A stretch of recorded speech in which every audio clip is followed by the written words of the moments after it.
O Senhor ouve e atende, Senhor Deus, de acordo com a tua boa e santa vontade. Nós colocamos, Senhor Deus, diante de ti a vida dos nossos irmãos, a vida da tua igreja, de muitos irmãos que estão enfermos, doentes e que por isso não puderam estar conosco aqui, especialmente pensando nas crianças, Senhor Deus, que boa parte delas também estão assim doentes. Nós pedimos que o Senhor possa, o mais breve possível, segundo a tua vontade, restaurar a saúde desses irmãos, dessas crianças, que seus pais possam, assim, Senhor Deus, confiar no Senhor e ter tranquilidade no Senhor nesse momento, e que o Senhor possa visitá-los, Pai, visitar aqueles nossos irmãos que não puderam estar conosco aqui, tanto pela manhã quanto também agora à noite. Te pedimos, ó Deus, por esse culto, pelo restante dele, pela pregação da tua palavra, te pedindo, ó Deus, que o Senhor, por graça e por misericórdia, fale aos nossos corações nessa noite. Que o teu Santo Espírito, o pregador da palavra, Senhor Deus, possa falar aos nossos corações. Que o teu Santo Espírito, nessa noite, possa nos transformar e nos fazer mais parecidos contigo, possa nos alertar a respeito do perigo do legalismo e nos alertar, Senhor Deus, a respeito do benefício da liberdade que alcançamos por meio de Cristo. Essa é a nossa oração, no nome do nosso Redentor e Salvador Jesus Cristo. Amém. Amém. Irmãos, vamos abrir nossas Bíblias na carta de Paulo aos Gálatas. Nós vamos continuar nossas exposições nessa carta, não é? E nós vamos abrir agora no capítulo 5, Gálatas capítulo 5, e nós vamos fazer a leitura a partir do versículo 1 até o versículo 12. Gálatas capítulo 5, nós faremos a nossa leitura a partir do versículo 1 e seguiremos até o versículo 12 com a graça do Senhor. Essa também será a porção na qual nós meditaremos nessa noite.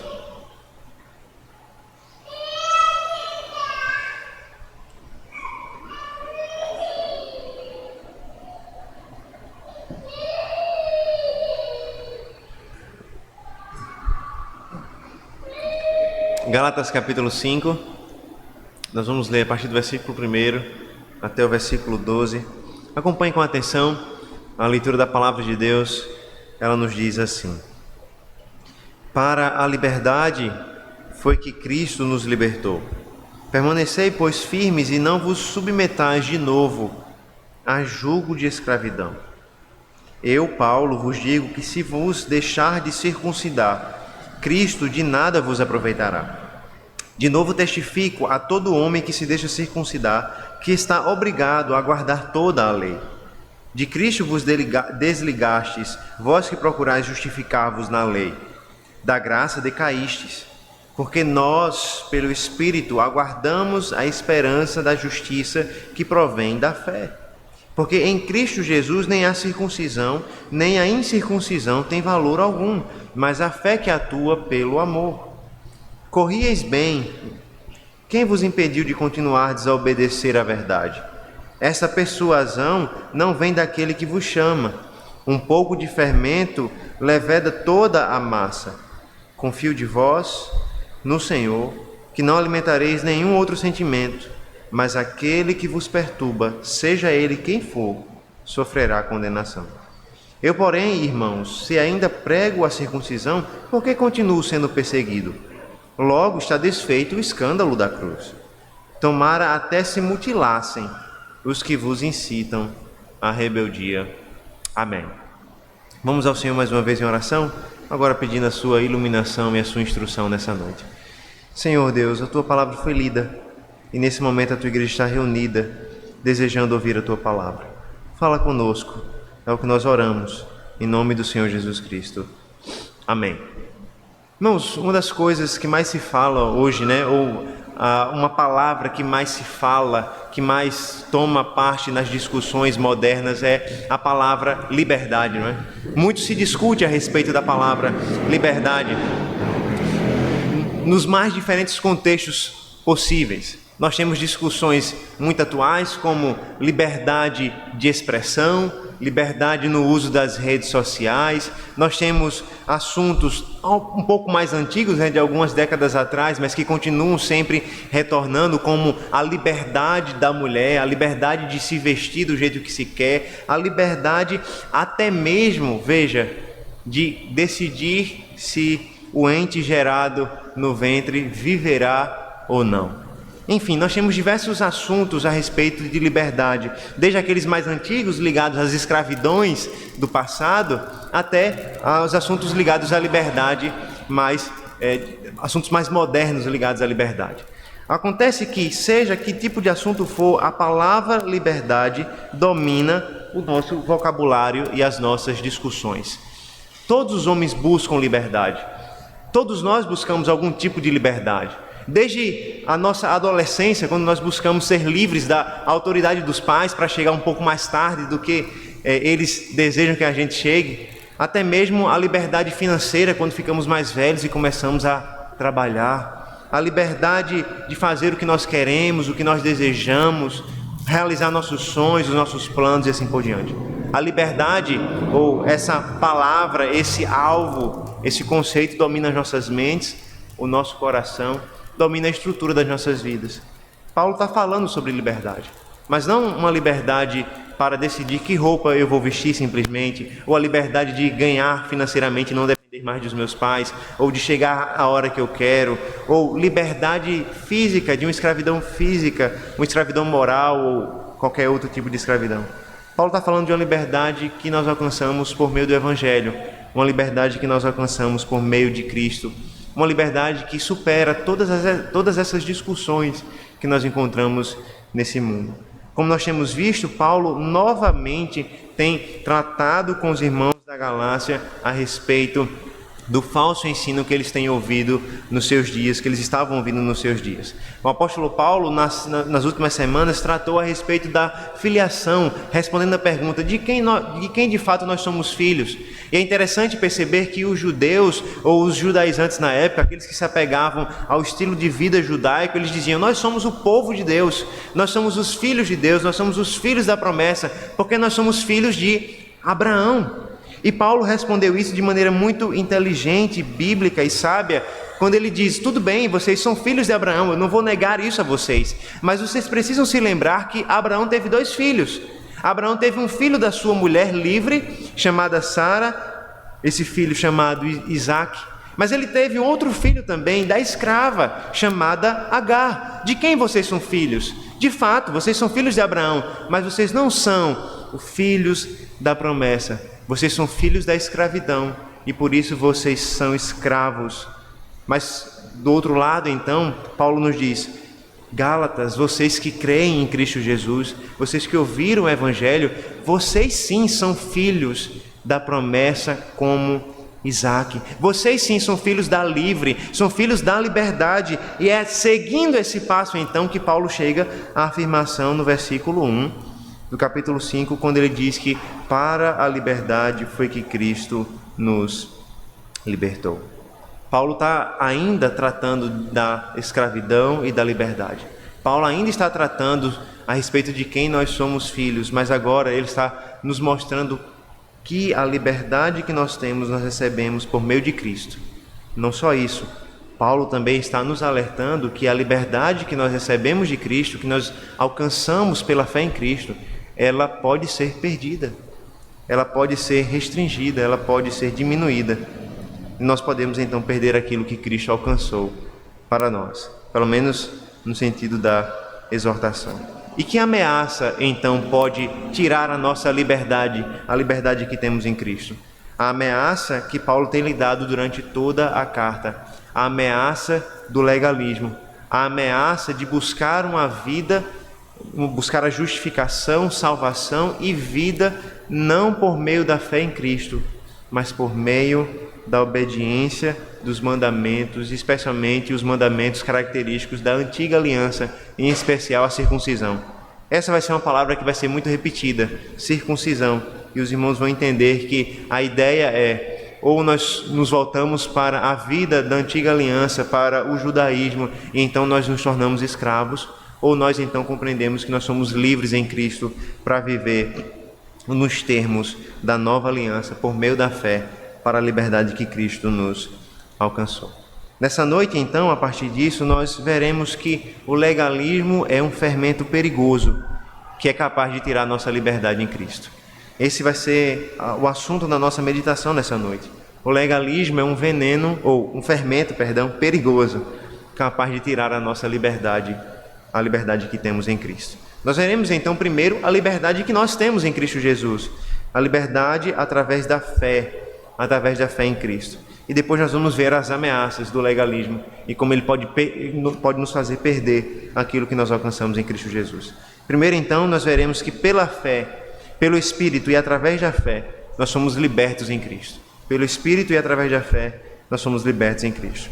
Como eu já introduzi, o versículo 1, ele é um versículo que continua o pensamento de Paulo a respeito de liberdade e de escravidão, e ele é o que nós chamamos de um versículo que funciona como uma dobradiça em toda a carta. Ele tanto continua aquilo que Paulo vinha falando anteriormente, como ele introduz aquilo que vai ser o tema dos próximos versículos. Por isso que ele funciona como uma dobradiça. Ele continua o passado e dá início aos temas que virão. Veja, o versículo 1 do capítulo 5 nos diz o seguinte: para a liberdade foi que Cristo nos libertou. Permanecei, pois, firmes, e não vos submetais de novo a jugo de escravidão. Veja, mais uma vez o apóstolo Paulo nos lembra que nós somos livres em Cristo. E aqui não é uma novidade. Paulo já tem feito essa afirmação várias vezes. Como nós vimos no capítulo anterior, no final do capítulo 4, Paulo já nos disse: nós somos filhos da livre, nós somos filhos da liberdade, porque nós somos filhos da promessa. Nós somos semelhantes a Isaac, nós recebemos a promessa por meio de Cristo Jesus, e por isso nós já não estamos mais debaixo da escravidão. E talvez a grande pergunta que a gente precise fazer é: que tipo de liberdade é essa? Essa pergunta é fundamental. A gente precisa entender que tipo de liberdade Paulo está falando aqui. Porque é possível que, ao ler esse texto, a gente use esse versículo para dar base para fazer o que nós queremos fazer, ou fazer tudo o que nós pensamos que podemos fazer. Nós lemos: para a liberdade foi que Cristo nos libertou, e então nós logo imaginamos: então eu posso fazer o que eu quero, porque eu estou livre para fazer o que eu quero. Não é à toa que muitos utilizam esse versículo com esse objetivo, de dar base para que as pessoas realizem os desejos do seu coração de acordo com a sua própria vontade. A pergunta é: nós somos livres de quê? Nós somos libertos de quê? Nós somos libertados de que tipo de escravidão? E aqui, nesse momento, nós precisamos lembrar daquilo que Paulo vem falando em toda a sua carta e também, especialmente no final do capítulo 4. Nós somos libertos da autoridade da lei, com tudo aquilo que dizia respeito à lei de Deus, a maldição da lei e a morte.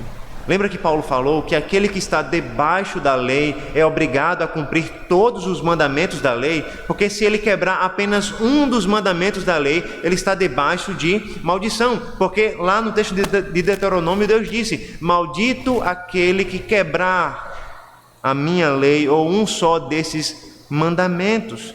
Por isso Paulo está dizendo: nós fomos libertos. Libertos de quê? Nós somos libertos da autoridade da lei, com a sua maldição e com a sua morte. Nós somos libertos da escravidão da lei.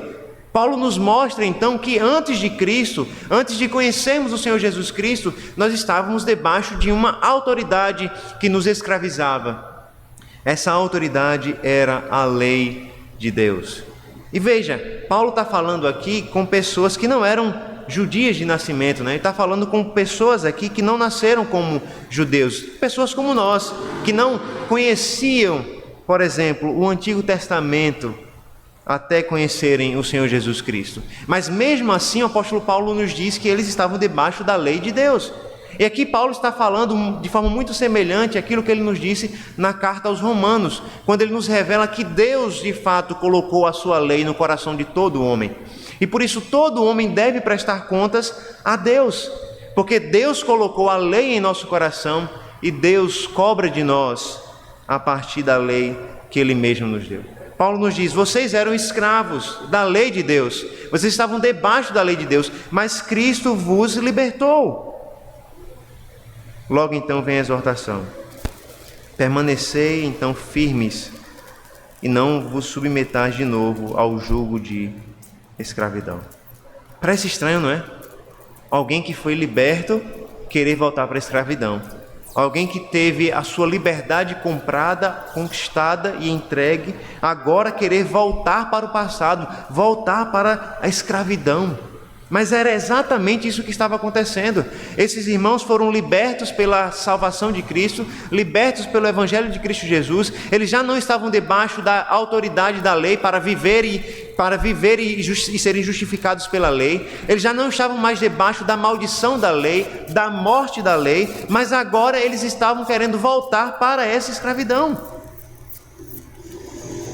Paulo, irmãos, não está claramente ele não está ensinando a libertinagem, fazer o que nós queremos fazer.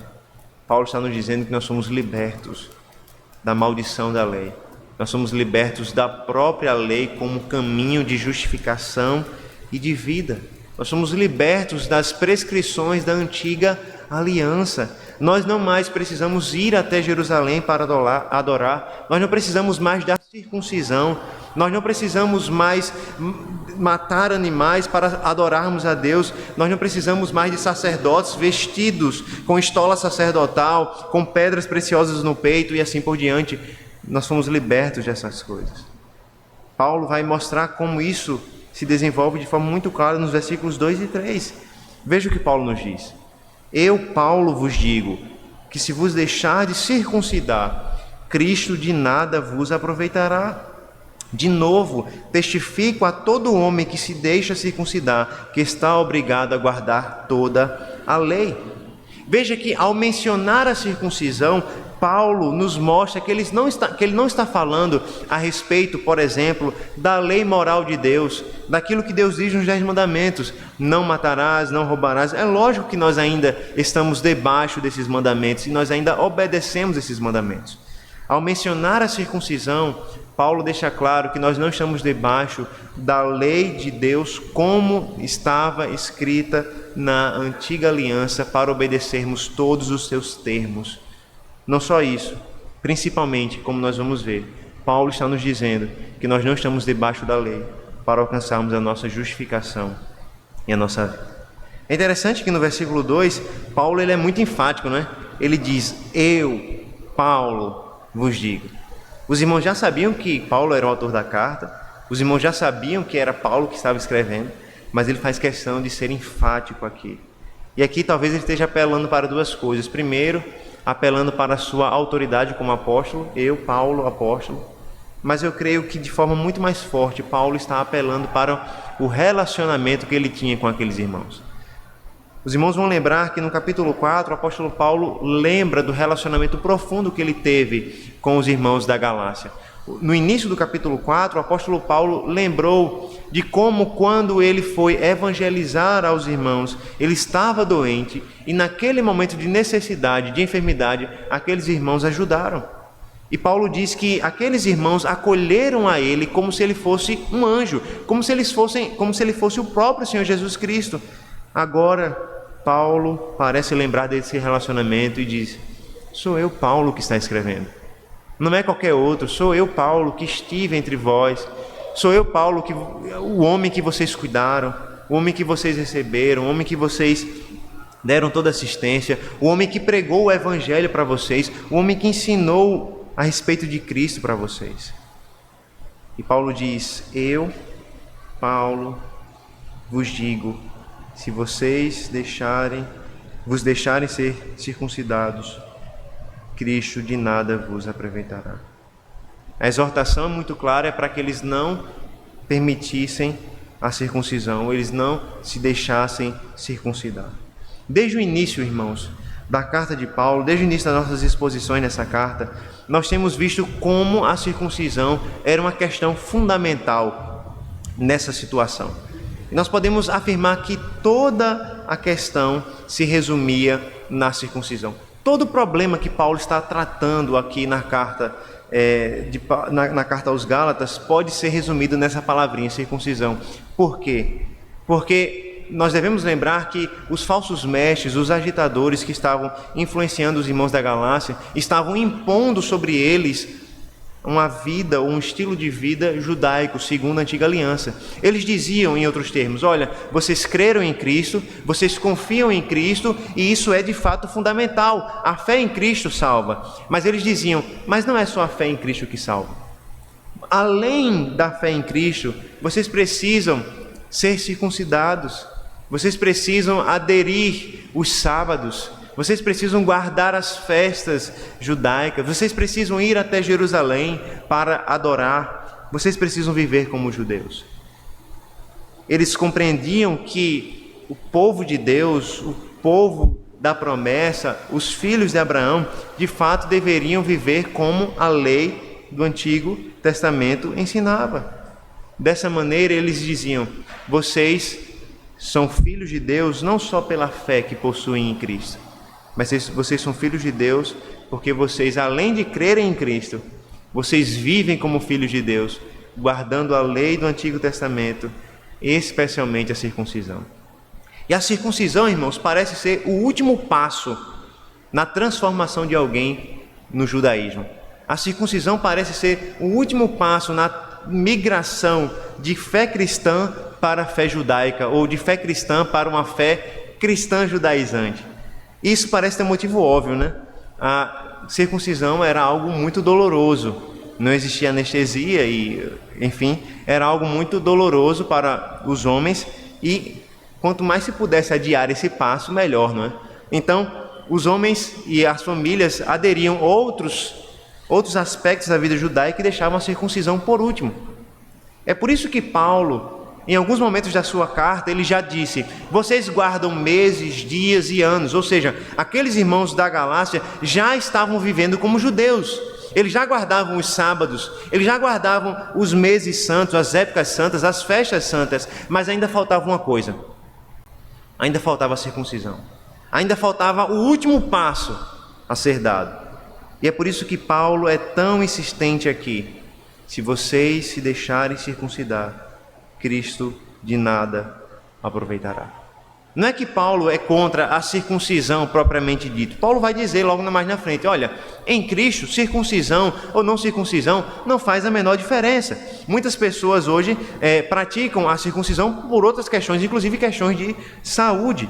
E o ponto não é ser circuncidado ou não. O ponto é que a circuncisão aqui representava o último passo e o passo decisivo na vida daqueles irmãos, na migração da fé em Cristo para uma fé legalista que depende da lei e da obediência da lei. Depois de Cristo, depois de serem circuncidados, então Cristo já não teria proveito nenhum. A razão para isso, irmãos, é porque a circuncisão seria uma prova clara de que eles abdicaram de viver pela fé em Cristo para viver pela obediência aos mandamentos da lei de Deus. Por isso Paulo está dizendo, se vocês derem esse último passo, Cristo não vai ter proveito nenhum para vocês. Se vocês derem esse último passo, vocês terão abandonado a única esperança que vocês possuíam de salvação. Aceitar a circuncisão aqui é abandonar Cristo. Aceitar a circuncisão aqui é abandonar a fé em Cristo. Aceitar a circuncisão aqui é abandonar a salvação em Cristo. É exatamente isso que nós fazemos quando nós negligenciamos a liberdade que nós recebemos em Cristo para viver através de costumes, de usos e de leis que nós mesmos criamos para as nossas próprias vidas. Quando nós deixamos de viver pela palavra de Deus, pela fé em Cristo, quando nós imaginamos que a nossa salvação, a nossa justificação diante de Deus vem através daquilo que nós fazemos, através das obras que nós praticamos, então nós estamos abdicando de Cristo. E aquilo que Paulo falou a respeito da circuncisão pode ser dito também nessa situação. Cristo de nada nos aproveitará. Quando nós vivemos não por meio da fé em Cristo, mas por meio daquilo que nós podemos realizar para Cristo, aquilo que nós podemos realizar para Deus, de fato, Cristo de nada nos aproveita.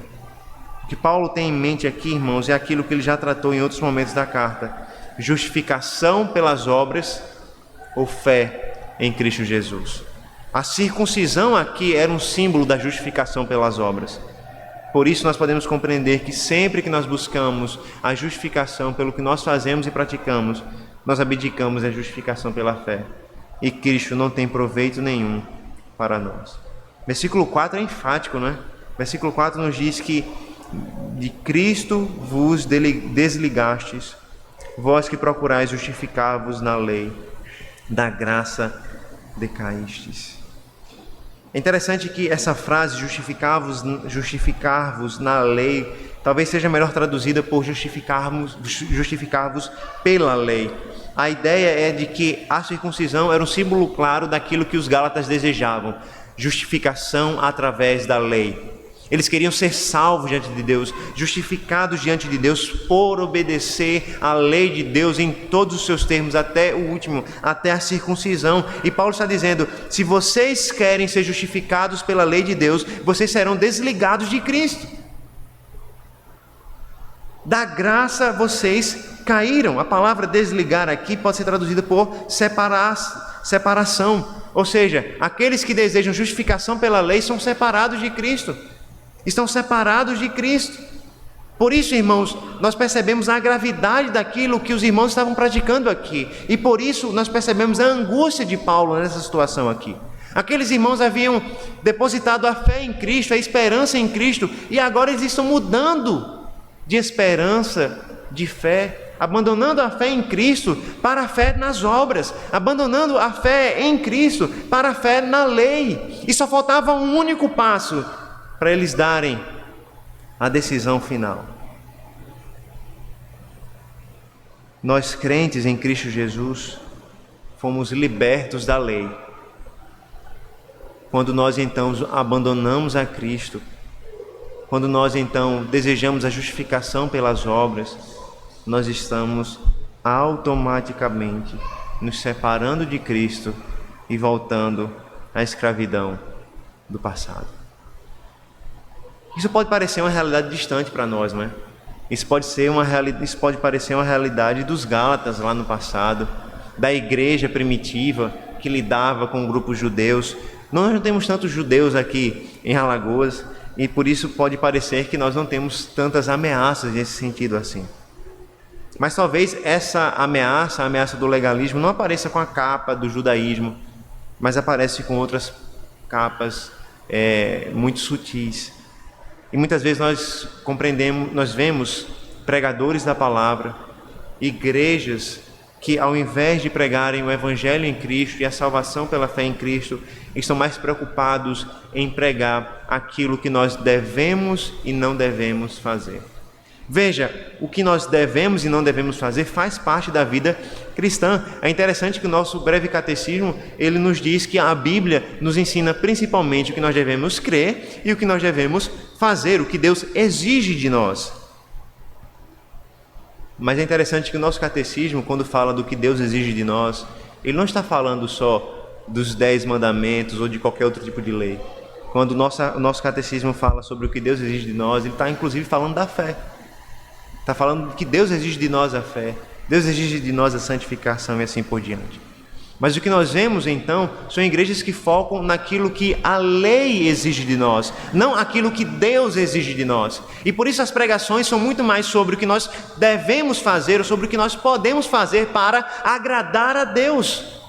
E não sobre aquilo que Cristo fez por nós, para que nós nos tornássemos agradáveis diante de Deus. As pregações são muito mais sobre o que nós podemos fazer para nós nos tornarmos mais belos, agradáveis diante do Senhor, para sermos aceitos por Ele, do que sobre o que Cristo fez por nós, para que nós fôssemos aceitos por Deus, para que nós fôssemos recebidos por Deus. Isso é legalismo, irmãos. Nós focamos sobre as roupas que nós devemos usar e as roupas que nós não podemos utilizar. Nós focamos sobre aonde nós podemos ir, sobre o que nós não podemos ir. Nós focamos a vida cristã em termos de pode e não pode, quando Paulo está nos dizendo, não é isso que define a nossa vida em Cristo Jesus. É interessante, eu já falei isso algumas vezes, mas é interessante perceber como nós cristãos somos mais conhecidos por aquilo que nós não fazemos. Então, quem é um crente? O crente é que não bebe, não fuma, ele não faz isso, não faz aquilo outro, ou seja, é o povo que não faz, né? Alguma coisa. Mas Paulo não retrata a vida cristã em termos do que nós fazemos ou não fazemos. Paulo retrata a nossa vida cristã a partir do estado que nós temos em Cristo ou fora de Cristo. Paulo retrata a vida cristã a partir de quem nós somos em Cristo, a partir do que nós temos em Cristo, a partir do que nós somos chamados a viver em Cristo Jesus. Por isso, irmãos, o legalismo, ele ameaça a nossa liberdade. Nós recebemos a liberdade de Cristo, mas quando nós damos as costas a essa liberdade, nós somos separados de Cristo e nós decaímos da graça. E aqui talvez você pergunte, mas pastor, é possível cair da graça de Deus? Paulo não está dizendo que é possível, não é? Paulo está dizendo que se alguém abandonar a Cristo, então ele vai decair da graça. Ele não está dizendo que isso vai acontecer. Ele está dizendo que isso acontecerá se for possível. Ou seja, Paulo está utilizando de uma hipótese imaginária para exortar os irmãos. É a mesma coisa que acontece na carta aos Hebreus, né? Quando ele fala que se os irmãos que se arrependeram, não é mais possível que eles sejam voltados para o arrependimento, né? Se eles abandonarem a Cristo, não é possível mais que eles sejam voltados ao arrependimento. O autor de Hebreus não está dizendo que isso é possível que aconteça. O autor de Hebreus está nos dizendo algo que é verdade. Se vocês que creram em Cristo Jesus se voltarem e derem as costas a Cristo, é impossível que haja novo arrependimento, porque não há outro Salvador. É o que Paulo está dizendo aqui. Se vocês voltarem para a lei, se vocês tomarem esse passo da circuncisão e abandonarem a Cristo, vocês caíram da graça. É mentira? É verdade. Paulo não está dizendo que isso vai acontecer, mas Paulo está alertando para o perigo que aqueles irmãos estão correndo.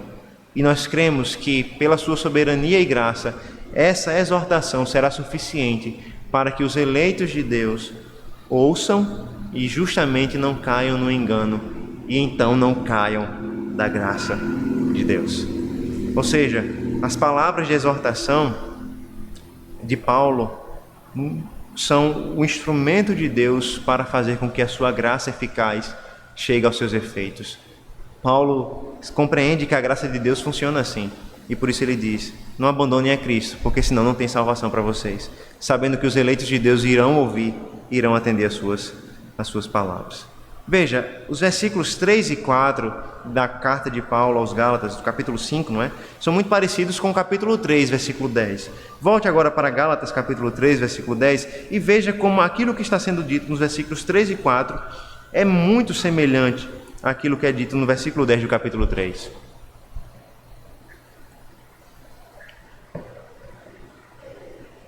Gálatas 3,10 diz assim: Todos quantos, pois, são das obras da lei, estão debaixo de maldição, porque está escrito: maldito todo aquele que não permanece em todas as coisas escritas no livro da lei para praticá-las. Em Gálatas 3, então, Paulo pressupõe que ninguém é capaz de cumprir a lei, de viver por meio dela. Essa é a mesma linha de raciocínio no capítulo 5 aqui.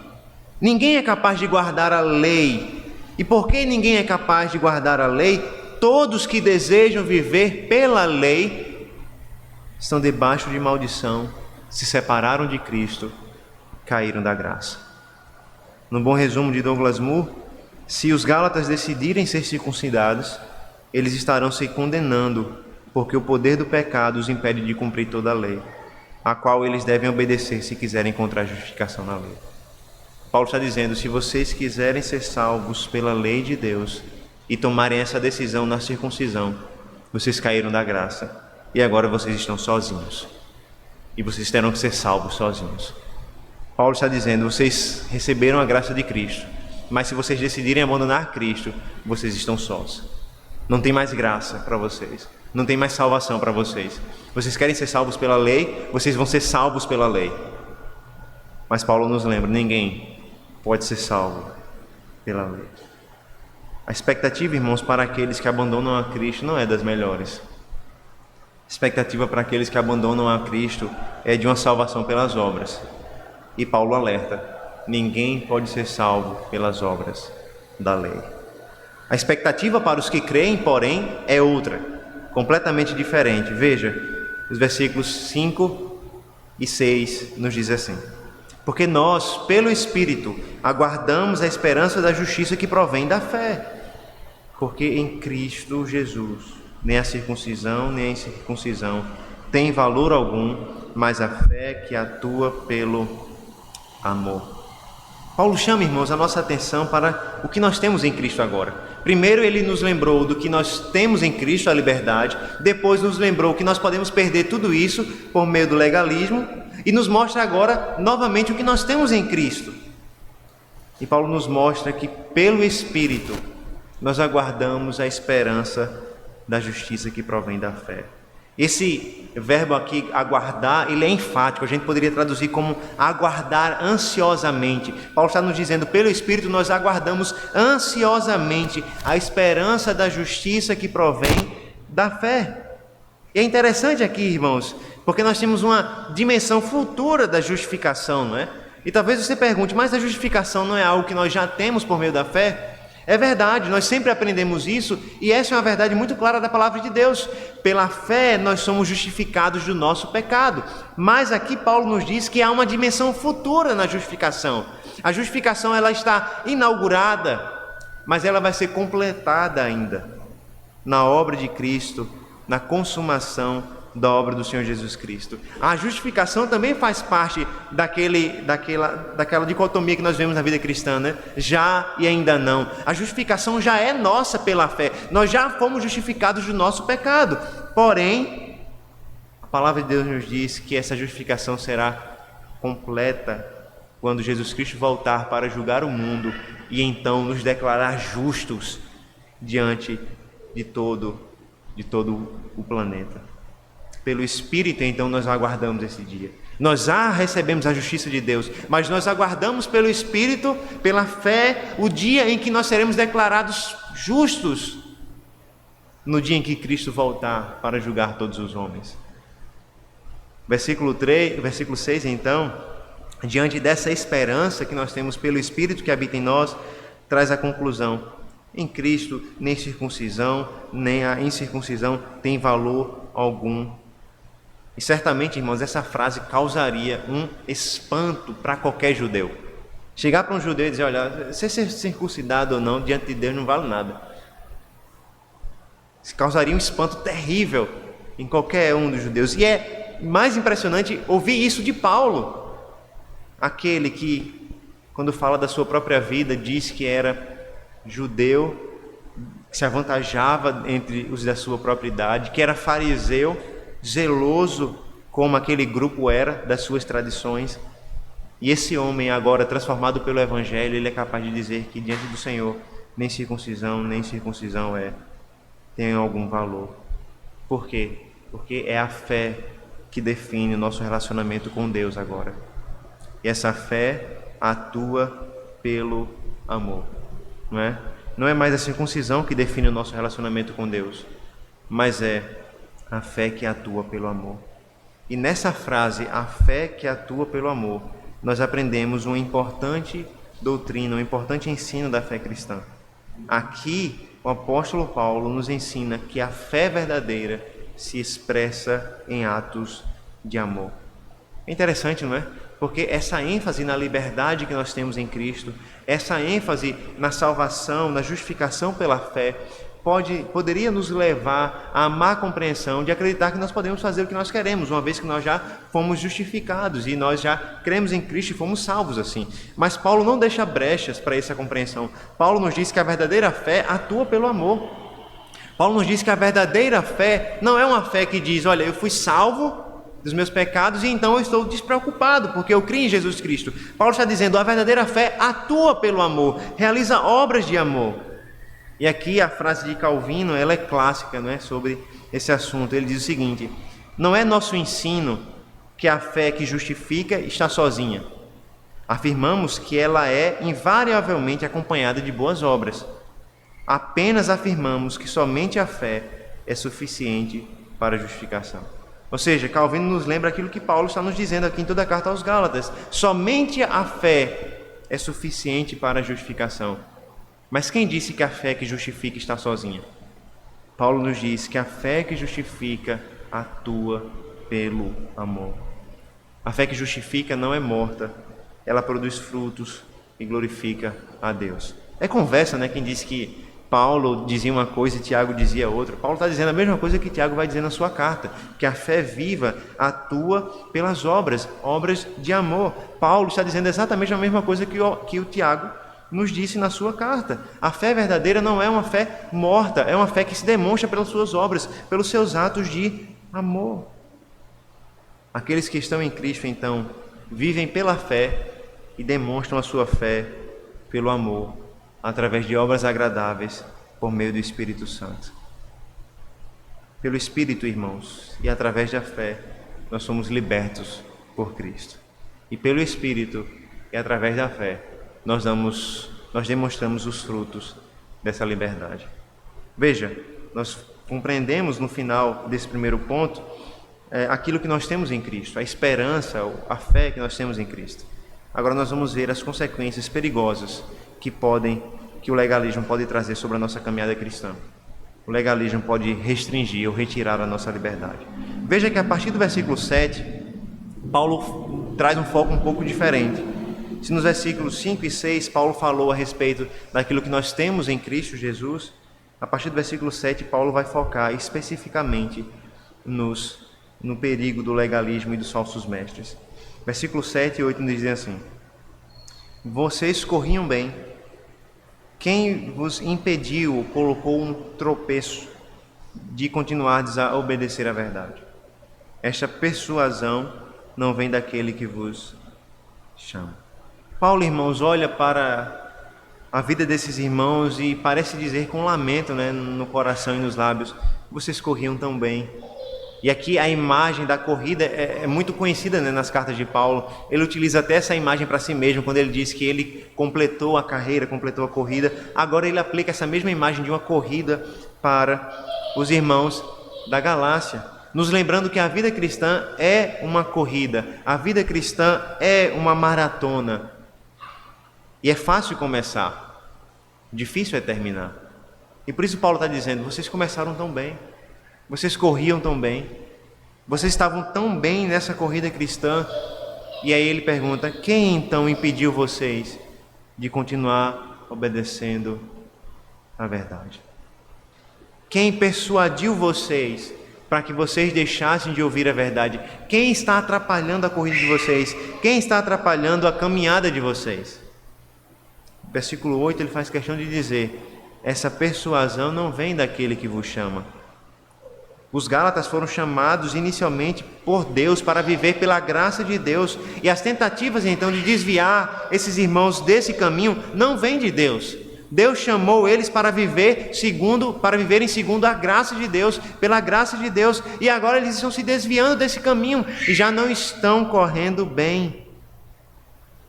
As tentativas então dos agitadores de persuadir os Gálatas não vêm do Senhor.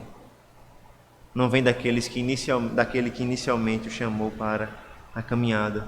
Eles começaram bem, eles corriam bem, mas agora eles estão cada vez mais mudando o passo. E não é por causa de Deus, mas é porque eles estão se desviando da palavra de Deus. Isso é um importante alerta, não é, irmãos? Nós podemos começar muito bem a nossa caminhada cristã.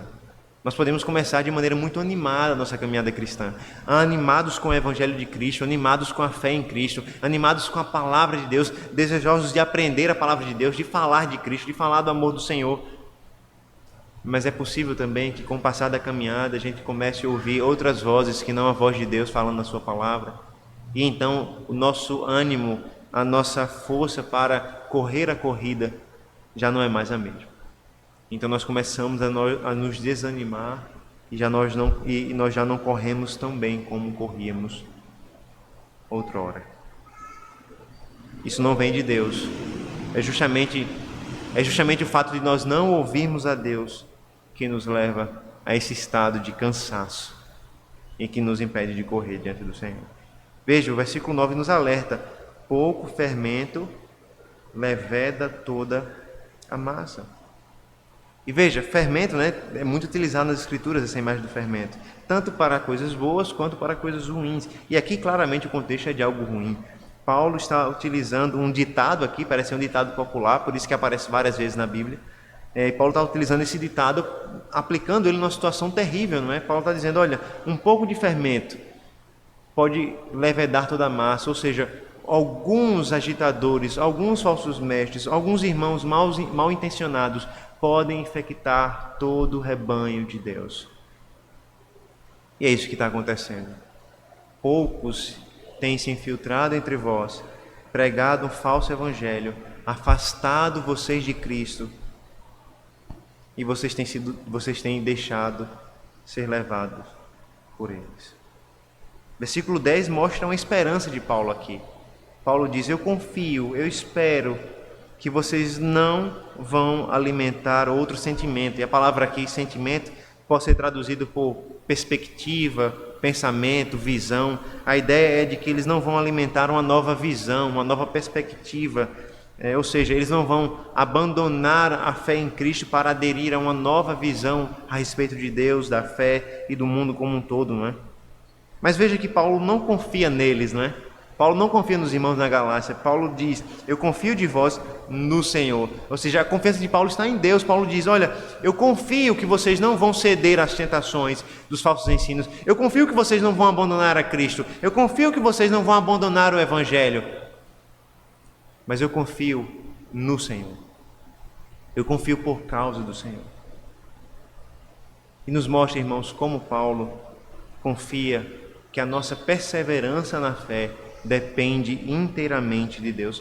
Quando Paulo fala diretamente com os Gálatas, ele fala com palavras duras, porque aqueles irmãos estavam cada vez mais correndo no caminho contrário. Mas a esperança de Paulo é em Deus.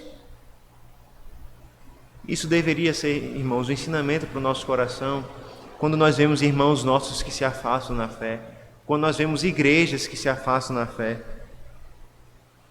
Nós deveríamos confiar no Senhor. Nós deveríamos orar ao Senhor, pedir que o Senhor restaure, que o Senhor não permita que eles venham a aderir uma nova perspectiva de vida, diferente da perspectiva do Evangelho. A nossa confiança para que a gente permaneça firme na fé em Cristo, a fé do Evangelho, não está em nós. Nossa confiança está no Senhor, e nós permanecemos por causa do Senhor e pela graça do Senhor. Paulo tem essa confiança em Deus, quanto àqueles que ele tanto ama. Mas veja que Paulo, em relação àqueles que perturbam, Paulo não é tão agradável assim nas suas palavras. Paulo diz: mas aquele que vos perturba, seja ele quem for, sofrerá condenação.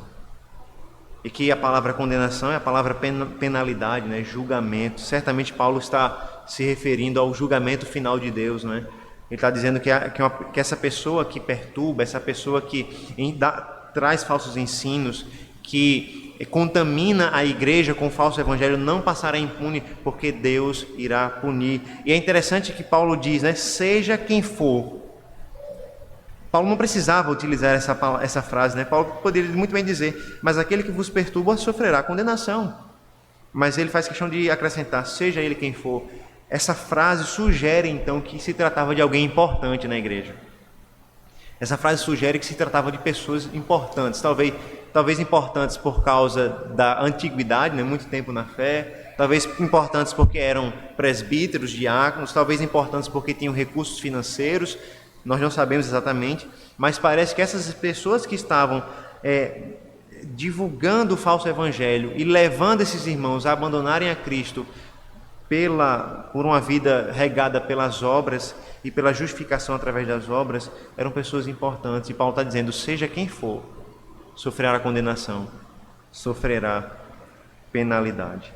Mas se você achou que Paulo estava sendo duro aqui, veja o que Paulo vai dizer nos versículos 11 e 12. Versículo 11: eu, porém, irmãos, se ainda prego a circuncisão, por que continuo sendo perseguido? Logo está desfeito o escândalo da cruz. Veja o primeiro versículo 11. É interessante, irmãos, que Paulo ele faz uma pergunta muito simples. Paulo era um anunciador da circuncisão. Paulo era judeu dos judeus. Paulo era fariseu, era avantajado em relação àqueles que tinham a sua idade no judaísmo. E naquele momento da sua vida, ele anunciou a circuncisão e ele não foi perseguido. Mas é justamente quando Paulo crê em Cristo Jesus, abandona a fé judaica e se torna um cristão, que ele passa a ser perseguido. E a pergunta de Paulo então é muito simples: irmão, se eu ainda anuncio a circuncisão, por que eu estou sendo perseguido? Paulo está nos dizendo: eu estou sendo perseguido por causa da fé em Cristo Jesus. Eu estou sendo salvo, eu estou sendo perseguido não porque eu prego aquilo que vocês estão ouvindo agora. Paulo está dizendo: olha, seria muito fácil, irmãos, pregar o que vocês estão ouvindo agora. Seria muito fácil chegar para vocês e pregar o que vocês estão ouvindo. Pregar que a salvação vem através das obras. Pregar que a salvação vem através da obediência das leis do Antigo Testamento. Eu não seria perseguido se eu pregasse isso. Mas eu estou sendo perseguido justamente porque eu abandonei essa pregação e passei a pregar o Evangelho. Me tornei um pregador do Evangelho. Paulo está dizendo: se eu pregar aquilo que vocês estão ouvindo, está desfeito o escândalo da cruz. E aqui nós podemos pensar naturalmente que o escândalo da cruz, não é, está ligado ao tipo de morte que a cruz representa, né, que é uma morte vergonhosa, uma morte amaldiçoada, como o próprio Antigo Testamento nos ensina. Mas talvez a imagem do escândalo aqui que Paulo está nos falando esteja ligado ao caminho de salvação que a cruz, talvez seja ligado ao caminho de salvação que a cruz representa. Os falsos mestres ensinavam um caminho de salvação pelas obras, através da obediência da lei. Paulo não, Paulo insistia na salvação por meio da cruz de Cristo, pela graça, por meio da fé. Ou seja, a ofensa ou o escândalo da cruz provavelmente aqui diz respeito não simplesmente ao tipo de morte de cruz, mas diz respeito à própria salvação que a cruz representa. Em outras palavras, Paulo está dizendo: se eu pregasse salvação pelas obras, qual era o escândalo que existiria? O escândalo, a ofensa, o tropeço existe porque eu prego salvação pela graça, porque eu prego salvação pela fé em Cristo Jesus. No versículo 12, então, Paulo demonstra como ele trata os falsos mestres, não é? Tomara se mutilassem os que se incitam, os que vos incitam à rebeldia, não é? E aqui, irmãos, é uma imagem um pouco pesada, né, para os nossos ouvidos, que Paulo está falando aqui. A imagem, provavelmente, a ideia de mutilar aqui, não é mutilar qualquer coisa. A palavra que é utilizada aqui no texto original é uma descrição da mutilação do órgão sexual masculino. Paulo está dizendo: tomara que arrancassem o órgão daqueles que estão incitando vocês à rebeldia. E por que Paulo está dizendo isso aqui, né? Lembra que os agitadores estavam exortando a circuncisão, não é? Então é como se Paulo tivesse dito: olha, eles não insistem tanto na circuncisão, bom é que arrancasse logo, terminasse logo o serviço, né? Então Paulo está sendo muito duro aqui. Paulo está sendo muito chocante, ele está querendo chocar os Gálatas mesmo. E se você que é criança e adolescente não sabe o que é circuncisão, pergunta ao seu pai quando chegar em casa e ele vai lhe explicar muito direitinho o que é circuncisão. Mas em outras palavras, os agitadores estão dizendo: se aqueles que querem circuncidar vocês continuarem fazendo isso, bom é que eles terminassem o serviço e arrancassem tudo que tinha para arrancar, todo o órgão deles. Ou seja, tomara se mutilassem aqueles que vos incitam à rebeldia. Paulo não estava sendo nem um pouquinho educado e nem politicamente correto, né? Pelo contrário, Paulo está sendo bem explícito, mostrando a gravidade do falso ensino no meio da igreja.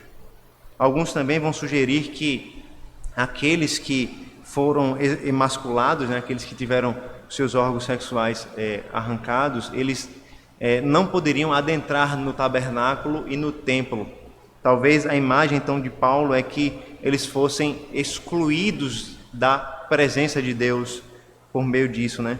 Por meio dessa emasculação, né? Ou seja, Paulo está dizendo, aqueles que insistem que vocês devem abandonar Cristo para seguir falsos mestres, tomara que eles fossem mutilados e excluídos da presença de Deus, da comunidade cristã.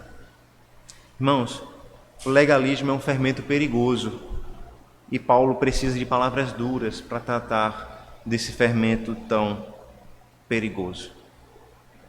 Nós achamos, irmãos, que falsos ensinos, nós achamos que falsas doutrinas não são coisas tão graves assim, não é? Nós nos preocupamos com outras coisas em nossas vidas e não nos preocupamos com o falso ensino no meio da igreja. Muitas vezes nós nos preocupamos em dar a melhor educação para os nossos filhos, mas não em tornar os nossos filhos compreendedores do verdadeiro evangelho. Nós nos preocupamos em ser o melhor esposo possível, em dar à nossa mulher aquilo que nós queremos dar de todo o nosso coração para ela, as melhores roupas e assim por diante. Mas muitas vezes nós não nos preocupamos se ela tem uma compreensão verdadeira e real do Evangelho de Cristo e da sua salvação. Nós queremos que a nossa igreja cresça numericamente, nós queremos que a nossa igreja progrida, e esses são desejos bons e corretos da nossa parte, porque uma igreja saudável cresce. Mas nós deveríamos nos preocupar primeiro se a nossa igreja compreende o Evangelho de Cristo com todas as suas implicações. Irmãos, nós não devíamos ser tolerantes com o falso ensino. Nós não deveríamos ser tolerantes com as mentiras que nos afastam de Cristo. E como nós já falamos aqui em outras ocasiões, muitas vezes nós temos sido muito tolerantes. Nas redes sociais, na nossa casa e assim por diante. A gente escuta uma musicazinha gospel que a gente gosta, que está errada biblicamente, a gente sabe que está errado, mas a gente gosta, o ritmo é legal, o ritmo é dançável e a gente continua ouvindo. A gente ouve pregações de pastores que a gente sabe que não são referências que nós devemos ouvir, mas a palavra dele é tão agradável, ele fala tão bem, a gente escuta. Nós compartilhamos stories, reels, vídeos curtos, né? Que dizem coisas que não são necessariamente aquilo que a Bíblia diz, mas são aquilo que agrada o nosso coração e nós damos brecha para tudo isso. Paulo não tolera o falso ensino, nós também não deveríamos tolerar. Paulo não tolera falsos mestres e nós também não deveríamos tolerar. Paulo não tolera o legalismo e nós também não deveríamos tolerar. Nós não deveríamos tolerar em nosso coração, em nossa família e em nossa igreja qualquer tentativa de salvação pelas obras que não fosse, todas as tentativas de salvação pelas obras, sejam as obras descritas no Antigo Testamento, sejam as obras novas que nós criamos aqui em nossos dias. Irmãos, o fermento do legalismo é perigoso, mas a liberdade que nós temos proposta em Cristo é superior ao perigo desse legalismo. O melhor remédio para o legalismo não são alimentar argumentos contrários a ele, mas é o conhecimento do verdadeiro Evangelho. Por isso, se você sente que o seu relacionamento com Deus ainda é construído em termos daquilo que você pode fazer para agradar a Deus, leia o Evangelho de Cristo, compreenda o Evangelho de Cristo, compreenda que o Evangelho não diz respeito àquilo que nós fazemos para agradar a Deus, mas sim àquilo que Deus fez por nós, para que nós nos tornássemos agradáveis diante dele. Se o seu relacionamento com Deus ainda é pautado sobre o que você pode ou não pode fazer, sobre se eu passei 3 meses sem cometer tal pecado, então eu sou aceitável diante de Deus. Se eu cometi o pecado, então Deus não quer nem me ver. Se o seu relacionamento com Deus é pautado nesse tipo de estrutura, compreenda o verdadeiro Evangelho, compreenda a graça do Senhor Jesus Cristo. Se o seu relacionamento com Deus ainda é pautado pelas roupas que você pode vestir, o lugar que você pode ir e assim por diante, compreenda o verdadeiro Evangelho, volte-se para Cristo, arrependa dos seus pecados e creia no Senhor e Salvador Jesus Cristo, que nos liberta da salvação pelas obras para nos dar a alegria da justificação e salvação pela fé.